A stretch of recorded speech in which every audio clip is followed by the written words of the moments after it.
Chapter 16. Everything has a price. I didn't intend to build a whole house. All I wanted to do was move the chicken coop. I hadn't factored that structure into my original environmental proclamation, so once I started scouting for a new location, I realized my options were limited.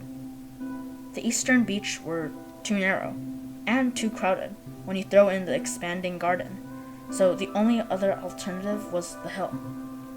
I hadn't been up there since ages, not since I was scared and starving and half nuts. Now, clad in armor, with a full belly, a rested brain, and a cache of more items than I could ever store, I was finally in the state of mind to accept another treasure: the view. It was hard to believe that I used to feel such a letdown looking over this beautiful island. The beaches, the woods, the dots of red and yellow flowers among the tans, blues, and greens. And so many greens. I never really noticed how the darker leaves contrasted with the lighter grass, which, in turn, couldn't have been more different than the brass-tingled stalks of ripening wheat. What a sight! What a sensation! The breeze alone was enough to give me pause. I'd been taking it for granted. Now, after spending at least half my time stuck down in the stuffy confines of the underworld, its gentle caresses were as delicious as fresh cake. Why didn't I come up here more often? I called down to Moo, and then, hearing her distant reply, realized I should have been asking a much more important question. Why don't I live here? As with so many of my critical decisions, this one came with a healthy dose of duh. Why am I carrying in a bunker like some kind of helpless refugee? I asked Moo. Mobs don't attack me indoors. Well, zombies do, but they only attack the doors, no matter if they're in a bunker or a house. House.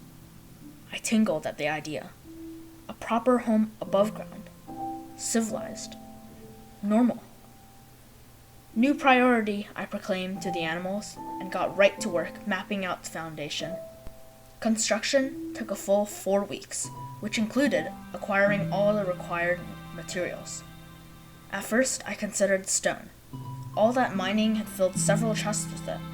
The problem was that I didn't have enough of the nicer speckled white and pink rocks for a white house, and the dull, drab cobblestone was, well, dull and drab. I wanted a bright, cheery feeling that wouldn't remind me of living underground, and so I settled on birchwood, 2 whole forests worth. I chopped down every single tree on the island, replanted saplings in the exact same spots, chopped them down again, and then replanted again. I hadn't forgotten to restore the land to its natural state. Constantly replanting saplings brought up the guilty memories of causing the extinction of oak trees. So easy, I reminded my friends halfway through my second replanting. If I'd just been more careful with oaks as I am with birch trees, I could have just lived on apples. It was Rainey's whose ba gave me an answer. Good point, kiddo, I said, planting another seedling. If I'd preserved the oaks, I wouldn't have needed to make new tools and new discoveries. Heck, you wouldn't even be here. It was a profound truth that I'd come back to many times, that problems force progress. No, I'm not saying that it wasn't a mistake, I quickly qualified to Moo, but mistakes can be a pretty good teacher. Maybe the best. When I'd finished my second replanting, I had enough birchwood for the primary structure, and it was quite a structure. 12 blocks long, 12 blocks wide, 12 high, and divided up into 4 stories. The first story was nothing but a grand entryway built right over the former site of my help sign. Double doors opened into a spacious room, ringed by glass windows and lit by overhead lava. No joke. 4 blocks of molten rock, encased in glass. The idea had sprung from the original reason I thought to build a house, the chicken coop. I still had to figure out where to move my flock, and with the hilltop gone, I was plumb out of ideas. What am I supposed to do? I asked Moo, wishing I could scratch my head. Make more island? Moo, she answered, which can only be taken for, why not? I'll say this for my muddled mate. She could bounce back ideas like sunlight off the moon. Why not? I repeated, rushing back to my chest full of stone. The goal was solid, but the method took some refining. Initially, I tried placing one block at a time, dividing down to the southern slope of the hill. Not only did it take forever, but each plunge brought up my first memories of nearly drowning. There's gotta be a better way, I thought, after my 19th or 20th dive. As is usually the case in this world, there was. If only, I lamented to the animals, I could just make a whole new beach in one quick step. You know, like I did by pouring lava over water. Then correcting myself, said, water over lava. Interrupted Blackstone-colored Flint, forcing me to consider what I just said. Whoa, I breathed. You think? More ba's and a moo sealed it. Mistakes are the best teachers, I said, taking my empty buckets below, even if the mistake is a slip of the tongue.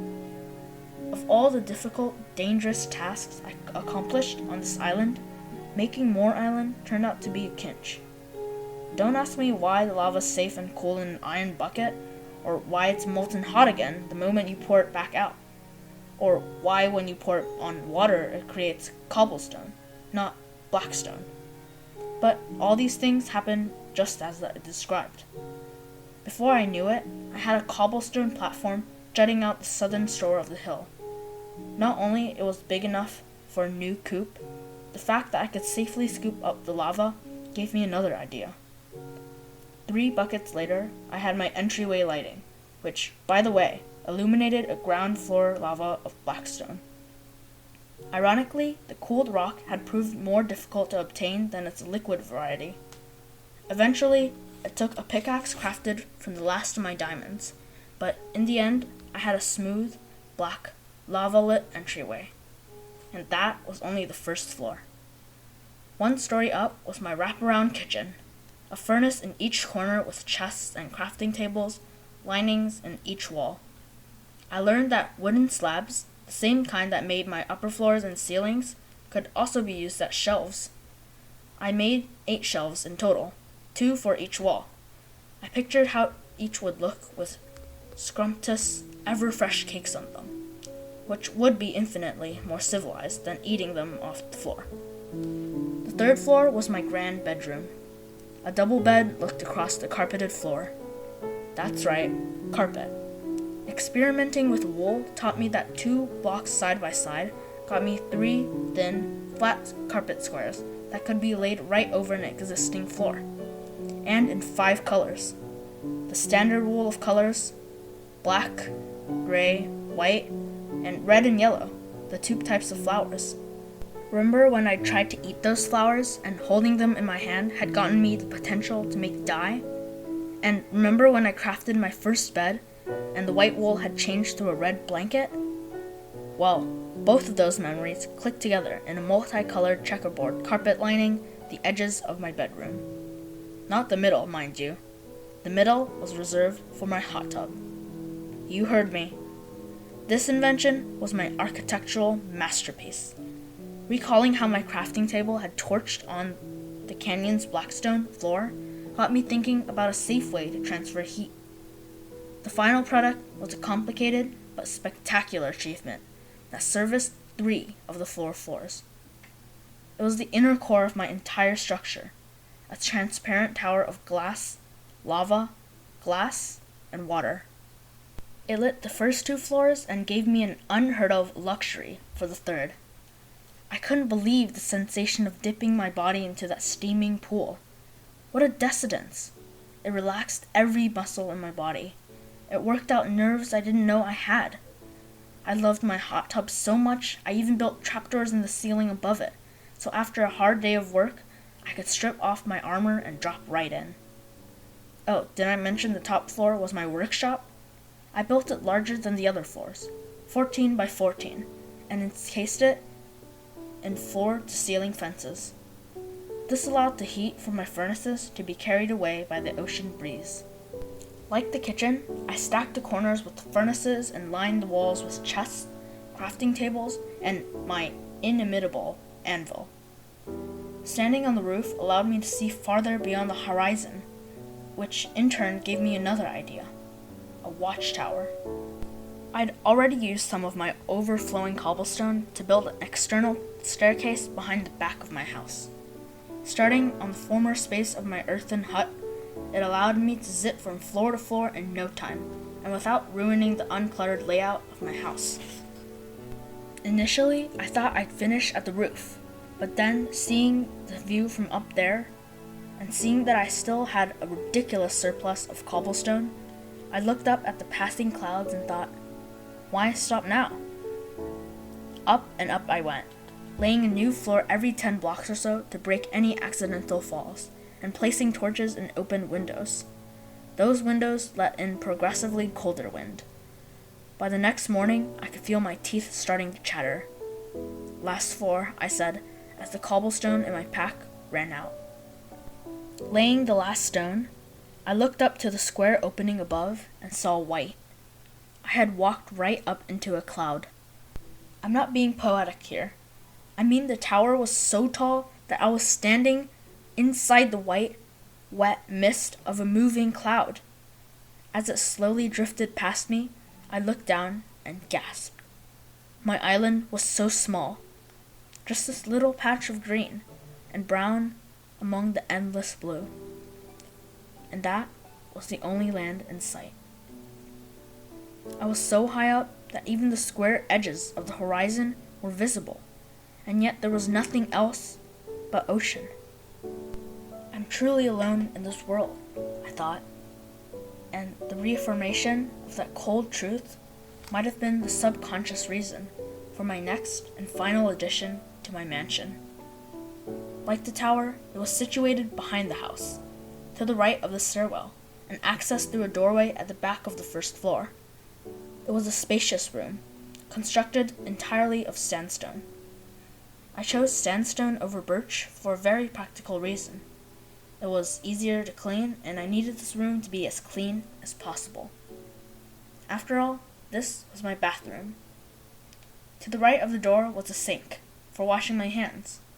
In the rear center ceiling, I placed a trapdoor to air out all the bad smells. Directly underneath it, I placed another hatch in the floor. This was my toilet seat. It wasn't really a seat, just a cover for the toilet, and that invention, like the sink, consisted of a water cube directly under the hatch. Unlike the sink, however, I dug out a diagonal tunnel running all the way to sea. And it worked! I dropped a cube of brown earth into the water, ran down to the beach, and watched it wash out into the open ocean. "Moo!" I called, running from the beach back up to the house. "Moo, come here, you gotta see this." She snorted, clearly more interested in the patch of grass before her. "No, for real," I insisted. "You've got to see this." When she didn't respond, I pulled a stalk of ripe wheat from my belt. "Any takers?" "Moo," she replied, following me up to the western slope of the hill. Maybe it was a little uncool to bribe her with her food, but I knew she'd understand once she'd witnessed this achievement. Leading her through the double doors, I waved the wheat at my bathroom monument. "How about that?" I asked, explaining how everything worked. "Moo," she responded in a flat, euphoria-dampening tone. "No, I know I don't need it," I admitted, "and I know I can't use it, but I built it because..." I struggled for an answer. "Because I don't know why, okay? I don't know." Stopping to think about my answer forced me to admit that I didn't have one. Why had I gone through all this effort to build a room that I would never use? I hadn't even thought about it during construction. I'd just gone ahead and done it. Why? And why had I been so intent on showing it off to Moo? Was there a part of my brain that was trying to use this room for another reason? A reminder of the deeper, more uncomfortable questions I'd sworn to someday answer, but was now trying to avoid? When you're trying to tell yourself something, listen. I should have realized that then and there. What I shouldn't have done was to try and deny the confusion bubbling up uncomfortably from my gut. What I shouldn't have done was to try and change the subject. Point is, I'm done building, I announced, feeding Moo her wheat, and this calls for a celebration. Rushing up to my bedroom, I grabbed the special tool from the chest. And what better way to celebrate with a roast chicken dinner? Maybe it was just timing. Maybe the hearts rising from Moo after her meal would have vanished anyway by the time I came down with the axe. Or maybe it was an expression of her feelings, just like the long, low moo that followed. Don't start in with me again, I said, making for the door. We had this discussion already. Moo, she continued, imploring me to change my mind. I know what I'm doing, I snapped, heading down to the coop. During my month-long construction, I still continued to raise more fowl. Every time a wheat square ripened, every time I harvested extra seeds, I used them to grow the flock. Now I had over 3 dozen crammed against the straining fences. Free food, I thought, wading into their midst. And I say waded because they were packed so tightly, it was like I was trying to walk upstream. Some looked at me as I approached, expecting, no doubt, to be fed. Except when they saw my empty hand, some continued to stare up at the falling axe. They didn't run. They didn't fear. They just stood there, looking around, looking at each other, or continuing to look up at me as the iron cleaver chopped their squawking lives into loose feathers and plump pink carcasses. I'll never forget those eyes, so small, so trusting. I'll never forget those high-pitched squawks. There was no blood. One more crazy quirk of this world. I knew there should have been, though, remembering some buried metaphor about it being on my hands. Finally, I was left with 3 baby chicks looking up at my notched blade. Free food, I sighed, then brought down the axe for the last time. On the pen's gate. Go on, I told the catchlings. You're free. The chicks wouldn't budge. Go on, I yelled. Go! Get out of here! They only meandered in small, lazy circles, as if the mass slaughter of their community had no effect on them. Okay, fine, I barked, raising my weapon again. I chopped up the rest of the fence until there was nothing left but the cobblestone base. Only then did they casually pack over to the beach. The cooked meat was soft and savory, and it made me sick to the stomach. So this is what guilt tastes like, I thought between bites. After dinner, I walked over to the dusk-lit hill to my friends. At least I hoped that they were still my friends. What would they think of me after what they'd seen? Was it even half as bad as what I thought of myself? I chose to make new lives, and I chose them to take them away, I said, my eyes fixed on the setting sun. I didn't have to. I wanted to. I chose. At that moment, Moo looked up silently up at me. Did you learn? I did, I said, refusing to meet her gaze. I learned that nothing is free. Everything has a price, especially if that price is your conscience. Satisfied, Moo'd look away. Make no mistake, I continued. I'm going to cook and eat every last one of them. The only thing worse than taking their lives is wasting them. And unless I'm someday pushed to the brink of starvation with no other choices left, I swear I'll never raise my hand against another life that doesn't threaten mine.